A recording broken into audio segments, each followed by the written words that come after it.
जिल्ह्यातील लाडकींच्या खात्यात योजनेचे पैसे जमा होणार आहेत, तर दुसरीकडे अपात्रतेची टांगती तलवार आहे। यवतमाळ जिल्ह्यात 27,000 लाडक्या बहिणी अपात्र ठरल्या आहेत। निवडणुकीच्या काळात अर्ज करणाऱ्या महिलांना सरसकट लाभ देण्यात आला। जिल्ह्यात 7,19,000 अर्ज आले होते। 6,92,000 अर्ज पात्र ठरले। मात्र आता कागदपत्रांच्या पडताळणीमध्ये अपात्र लाडक्या बहिणींचा आकडा वाढतच चाललाय आणि तो आता 27,317 वर जाऊन पोहोचला।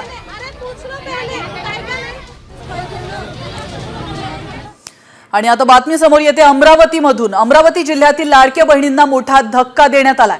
मुख्यमंत्री माझी लाडकी बहीण योजनेत तब्बल 22,068 बहिणी अपात्र ठरल्यात, तर 35 महिलांनी स्वतःहून योजनेचा लाभ हा सोडलेला आहे। दरम्यान अमरावती जिल्ह्यात 6,98,536 महिला पात्र ठरल्यात।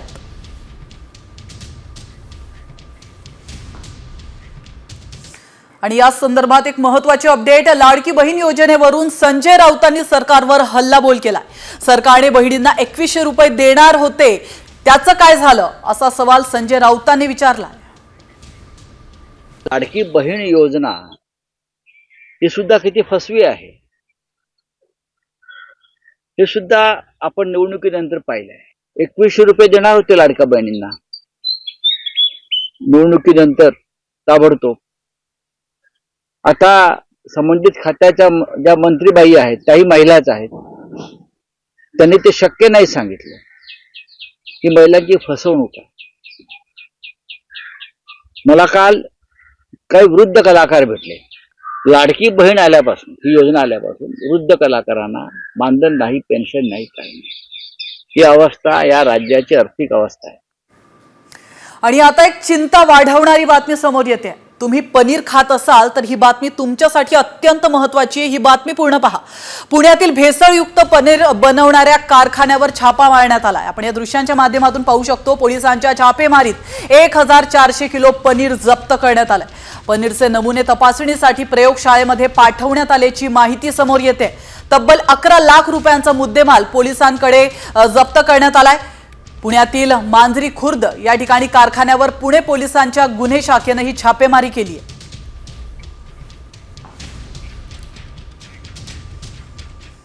आणि आता अजून एक चिंता वाढवणारी बातमी आहे। महाराष्ट्रात उन्हाचा तडाखा वाढतोय। सोलापूर आणि रत्नागिरीमध्ये पारा हा 38 अंशावर गेलाय।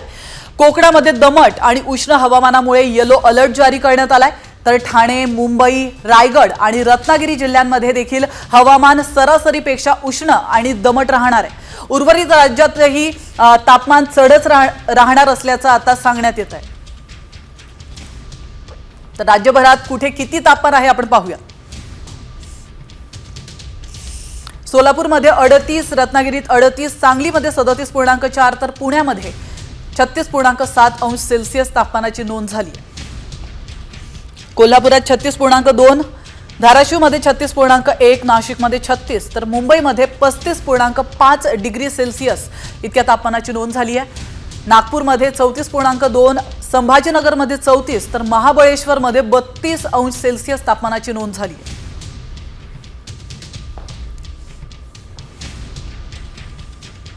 आणि आता घेऊयात बातम्यांचा वेगवान आढावा। 36 जिल्हे 36 रिपोर्टर। बातमी पिंपरी चिंचवडमधून वाहणारी पवना नदी प्रदूषित झाली आहे। नदीमध्ये सांडपाणी थेट सोडल्यानं ती फेसाळली आहे। त्यामुळे नदी प्रदूषित करणाऱ्या उद्योगधंद्यांवर तात्काळ कारवाई करावी अशी मागणी करण्यात आली आहे। बातमी बुलढाण्यातील भानखेड गावामध्ये नीलगाईनं थैमान घातलंय। नीलगाईनं शेतकऱ्यांचं मोठ्या प्रमाणात नुकसान केलंय। नीलगाईच्या या धुमाकूळमुळे शेतकऱ्यांचं मोठ्या प्रमाणात नुकसान तर झालेलंच आहे, मात्र भीतीचं देखील वातावरण या ठिकाणी पसरलंय। मावळमध्ये वन विभागाच्या हलगर्जीपणामुळे बिबट्याला पकडताना ग्रामस्थ जखमी झाले। पवना धरण परिसरातील आंबे गावात बिबट्याला पकडण्यासाठी आलेल्या वन विभागाच्या कर्मचाऱ्यांनी कोणतंच साहित्य आणलं नव्हतं, त्यामुळे ग्रामस्थांची मदत त्यांना घ्यावी लागली आणि या दरम्यान काही जण जखमी झाले।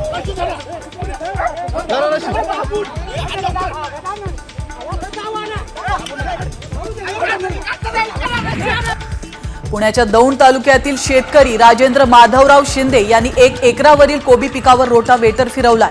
शेतकऱ्यांनी बाजारभाव मिळत नसल्यामुळे उभ्या कोबी पिकावर रोटावेटर फिरवल्याची माहिती आहे।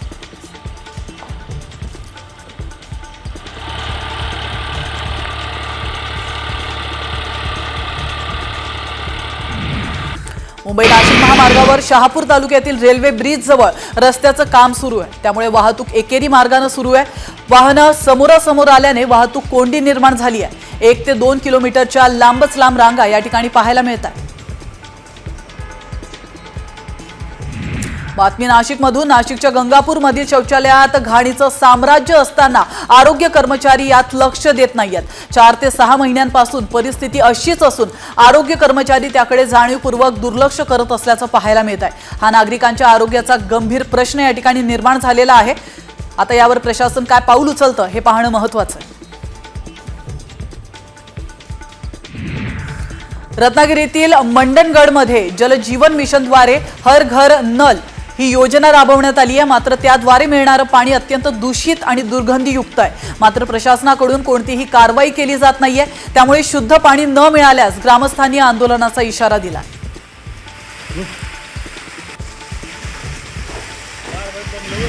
सोलापूरमधील माळशिरसमध्ये प्राथमिक आरोग्य उपकेंद्र दररोज बंद असल्याचं पाहायला मिळत आहे. वारंवार तक्रार देऊनही कोणीही याची दखल घेत नाहीये. त्यामुळे गावकऱ्यांना आजारी पडल्यास औषध मिळत नाहीये.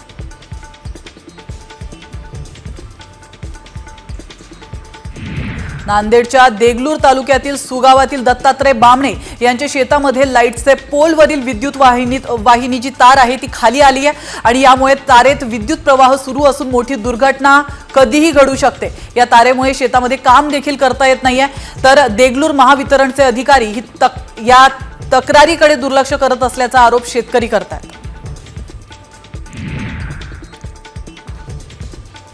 बातमी यवतमाळमधून. यवतमाळच्या माळ पठारावरील 52 गावांचा पाण्याचा प्रश्न अजूनही सुटलेला नाहीये. जलसंधारण राज्यमंत्री इंद्रनील नाईक यांच्या कार्यकाळामध्ये तरी शेतकऱ्यांना सिंचनासाठी कायमस्वरूपी पाणी मिळेल का असा प्रश्न नागरिकांकडून विचारला जातोय.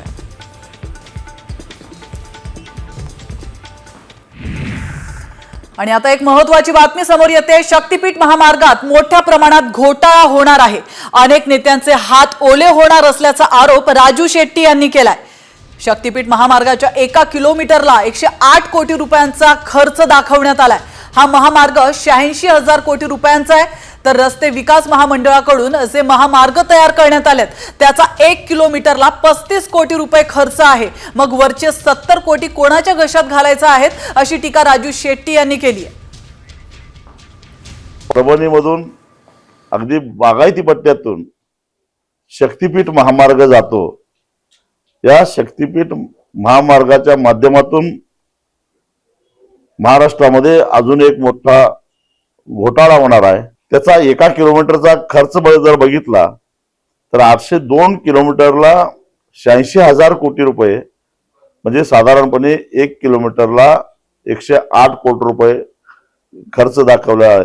शक्तीपीठ महामार्गासारखेच जे एक्सप्रेस हायवे तयार झालेले आहेत राष्ट्रीय रस्ते विकास महामंडळाकडून, त्याचा खर्च अवघा 30 ते 35 कोटी रुपये 1 किलोमीटरचा. बातमी साताऱ्यातून. साताऱ्यातील सदर बाजार या ठिकाणी मध्यरात्री हॉस्पिटलला आग लागली. दरम्यान आयसीयू मधील पेशंट्सला दुसऱ्या रुग्णालयामध्ये शिफ्ट करण्यात आलंय.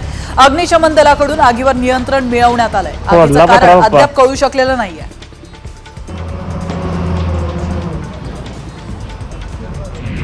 हिंगोलीत 2 घरांना भीषण आग लागली आहे. या आगीमध्ये घरांचं मोठ्या प्रमाणात नुकसान झालंय. दरम्यान सुदैवानं या घटनेत कोणतीही जीवितहानी झाली नसल्याची माहिती आहे. या आगीमध्ये घरातील संसार उपयोगी साहित्य, सोन्या चांदीचे दागिने यासह रोख रक्कम, धान्याचा साठा जळून खाक झाला.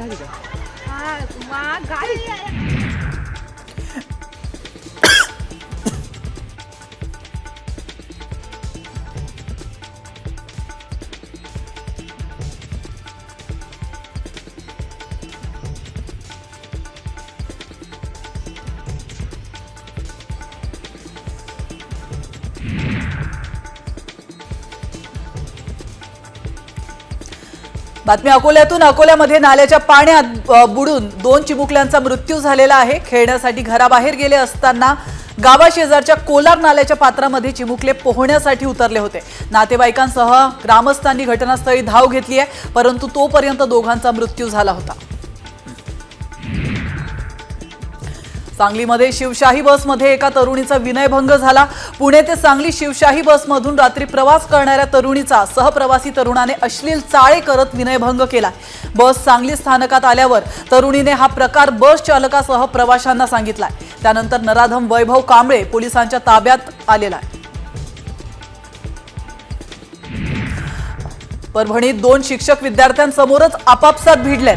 परभणीतील संत जनाबाई महाविद्यालयातील उपप्राचार्य आणि प्राध्यापक यांच्यामध्ये कॅन्टीनवर सिनेस्टाईल हाणामारी झाल्याचं पाहायला मिळालंय। सोबत असलेल्या प्राध्यापकांनी दोघांनाही आवळण्याचा प्रयत्न केला, मात्र या हाणामारीचा व्हिडिओ आता सोशल मीडियावर मोठ्या प्रमाणात व्हायरल होतोय।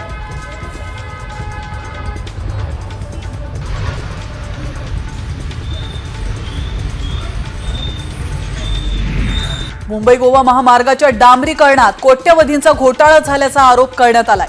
या प्रकरणी रत्नागिरीचे माजी नगराध्यक्ष मिलिंद कीर यांनी मुंबई हायकोर्टात जनहित याचिका दाखल केली आहे। या याचिकेत आरडी सामंत कंपनीवर आरोप करण्यात आलाय। ही कंपनी उदय सामंत यांची असल्याचं सांगितलं जात आहे। पुण्यातल्या येरवड्यात शास्त्रीनगर चौकामध्ये एका माजोड्या तरुणानं स्त्रियांसमोरच अश्लील वर्तन केलंय। तरुण आणि गाडीतील त्याचा मित्र दोघेही मद्य धुंदावस्थेत होते। आज सकाळच्या सुमारास तरुणाचा सिग्नलवरचा अश्लीलपणा एकानं मोबाईल कॅमेरामध्ये कैद केला। 10 रुपये फुल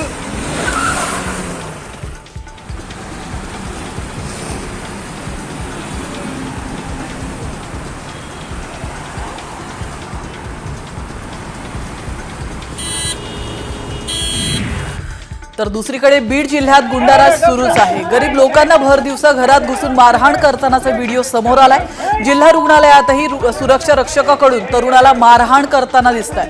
तर पंकजा मुंडेंच्या कार्यकर्त्यांकडून मारहाण झाल्याचा आरोप होतोय।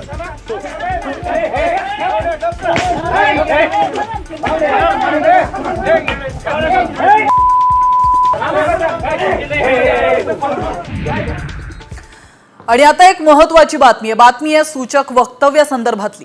औरंगजेबाच्या कबरी संदर्भात लवकरच ब्रेकिंग न्यूज मिळेल असं सूचक विधान मंत्री नितेश राणेंनी केलंय। औरंगजेबाची कबर महाराष्ट्रात किती काळ किती वर्ष राहील हे येणाऱ्या दिवसात दिसेल। या संदर्भात राज्याचे प्रमुख योग्य वेळी निर्णय घेतील असं देखील विधान राणेंनी केलंय। औरंगजेबाची कबर किती वर्ष किती काळ आमच्या महाराष्ट्रात राहील हे आता येणाऱ्या दिवसामध्ये कळेलच। पण आमच्या शिवरायांच्या ह्या मंदिरासंदर्भात जे आपण उल्लेख केलेला आहे त्या बाबतीमध्ये आमचं सरकार लवकरात लवकर निर्णय घेईल। जेव्हा जेव्हा गड किल्ल्यांवरचं अतिक्रमण काढलेलं आहे तेव्हा तुम्हाला सांगून काढलेलं नाही। आमचे पोलीस खातं आमचं सरकार योग्य वेळी तो निर्णय घेतील आणि सर्वात पहिले तुम्हाला ब्रेकिंग न्यूज भेटेल। तर मकोकामध्ये जामिनावर सुटका झाल्यानंतर सुमित ठाकूरने साथीदारांसोबत बाप तो बाप रहेगा गाण्यावर रील बनवली आहे। व्हायरल रील नंतर पोलिसांनी त्याच्यावर गुन्हा दाखल करत तुरुंगात टाकलाय। ऑक्टोबर 2023 मधील अपहरण प्रकरणी सुमित ठाकूरसह इतर 4 आरोपींवर मकोका कारवाई करण्यात आली होती।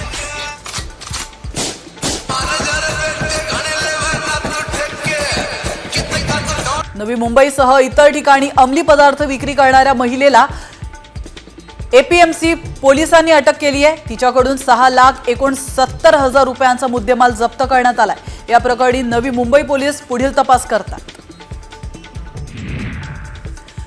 यवतमाळमध्ये वाळू तस्करी मोठ्या प्रमाणात वाढली आहे। कायदा आणि सुव्यवस्था बिघडण्याची शक्यता आहे। यासाठी आता वाळू तस्करांवर कारवाई करण्याचे आदेश क्राईम मीटिंगमध्ये जिल्हा पोलीस अधीक्षकांनी दिले।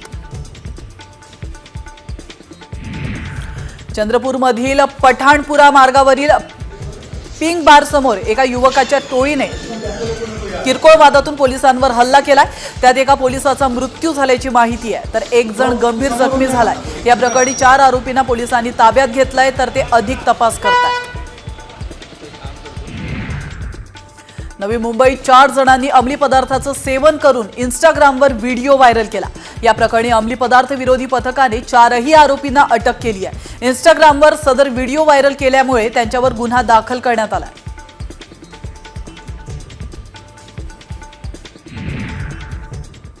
आणि आता एक राजकीय बातमी आहे। बातमी राहुल गांधींनी नेत्यांना दिलेल्या इशाऱ्यासंदर्भातली आहे। भाजपसाठी काम करणाऱ्या नेत्यांना पक्षाबाहेर काढणार असा इशाराच राहुल गांधी यांनी दिलाय।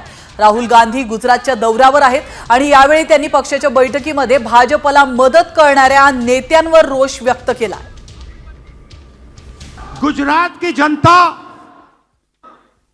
गुजरात के व्यापारी, गुजरात के स्मॉल और मीडियम बिजनेसेस, गुजरात के किसान, गुजरात के मजदूर, गुजरात के स्टूडेंट्स ऑपोजिशन चाहते हैं,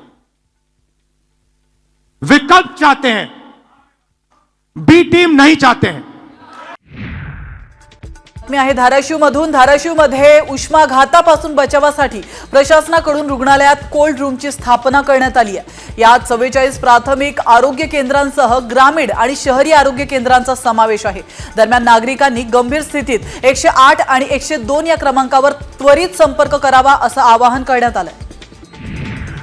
एकीकडे आज राज्यातील लाडकींच्या खात्यामध्ये योजनेचे पैसे जमा होणार आहेत, तर दुसरीकडे अपात्रतेची टांगती तलवार आहे। यवतमाळ जिल्ह्यात 27,000 लाडक्या बहिणी अपात्र ठरल्यात।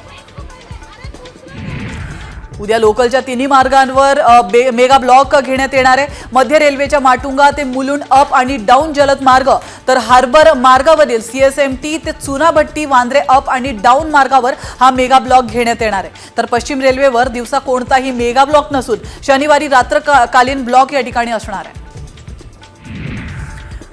सोसायटीच्या नोंदणीसाठी किमान 51% खरेदीदारांनी एकत्रित अर्ज करणं आवश्यक आहे, असा निकाल मुंबई हायकोर्टानं दिलाय। या संदर्भात सहकारी संस्थांच्या निबंधकांनी जारी केलेलं परिपत्रक कोर्टानं योग्य ठरवलंय। बोईसरमधील एका याचिकेवर सुनावणी करताना कोर्टानं हा निकाल दिला। पुणे जिल्ह्यात वीज बिलांचे 200 कोटी थकले आहेत, त्यामुळे आता थकबाकीदारांवर महावितरणकडून कारवाई करण्यात आली आहे। गेल्या 35 दिवसांमध्ये 42,073 थकबाकीदारांचा वीज पुरवठा खंडित करण्यात आला। तर पुणे जिल्ह्यात घरगुती, व्यावसायिक आणि औद्योगिक ग्राहकांकडे सुमारे 200 कोटींची थकबाकी आहे।